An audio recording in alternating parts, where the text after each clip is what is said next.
সরকারের প্রত্যেক উপদেষ্টার নামে একটা করে কফিন যাবে। এই উপদেষ্টার জন্য যেই কফিন বরাদ্দ থাকবে সেইটার সামনে তার ছবি থাকবে। কারো যদি স্বাস্থ্য বেশি ভালো হয় আগে জানাইবেন, তাহলে একটু কফিনের সাইজ বড় করব, কিন্তু কফিনে আপনার ঢোকা লাগবে। এই প্রতীকের কফিনে বিএনপিও বলে 31 তারিখের মধ্যে জুলাই সনদ লাগবে। জামাত তাদের প্রোগ্রামের 7 দফার মধ্যে একটা দফাই রেখেছে, জুলাই সনদ লাগবে।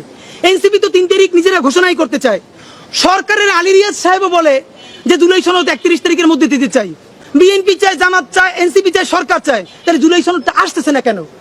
জুলাই চলে যাইতেছে, জুলাই সনদের কোনো খবর নাই। কোনোভাবেই জুলাই সনদ থেকে ফোকাস সরিয়ে ফেলা যাবে না। রাষ্ট্র বিনির্মাণে যে ইনসাফের সংগ্রাম, তা থেকে ফোকাস সরানো যাবে না। 31 তারিখের মধ্যে কিভাবে করবেন আর জানি না, কদ্দূর গেছেন তাও জানি না।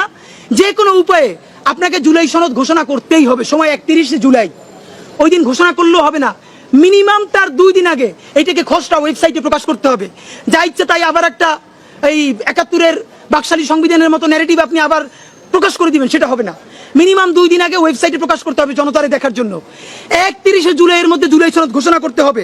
যদি না পারেন তাহলে আগামী অগস্টের 3 তারিখ, আগেও ঘোষণা করেছিলাম, আজকে আবার মনে করাই দেই, অগস্টের 3 তারিখ মানে 33 জুলাই শাহবাগ থেকে দুপুর 12টায় সচিবালয়ের সর্বাত্মক ঘেরাওয়ের উদ্দেশ্যে আমরা কফিন মার্চ ঘোষণা করেছি। শুধু আপনাদেরকে কফিন মার্চের একটা আইডিয়া বলি। এই কফিন মার্চে বাংলাদেশের অগণিত শহীদ পরিবারের বাবা মা থাকবেন, চোখ হারানো, হাত পা হারানো আমাদের অন্ধপঙ্গু জুলাই যোদ্ধারা থাকবেন, হাজারো ছাত্র জনতা অংশগ্রহণ করবেন। এই সরকারের প্রত্যেক উপদেষ্টার নামে একটা করে কফিন যাবে। যেই উপদেষ্টার জন্য যেই কফিন বরাদ্দ থাকবে সেইটার সামনে তার ছবি থাকবে।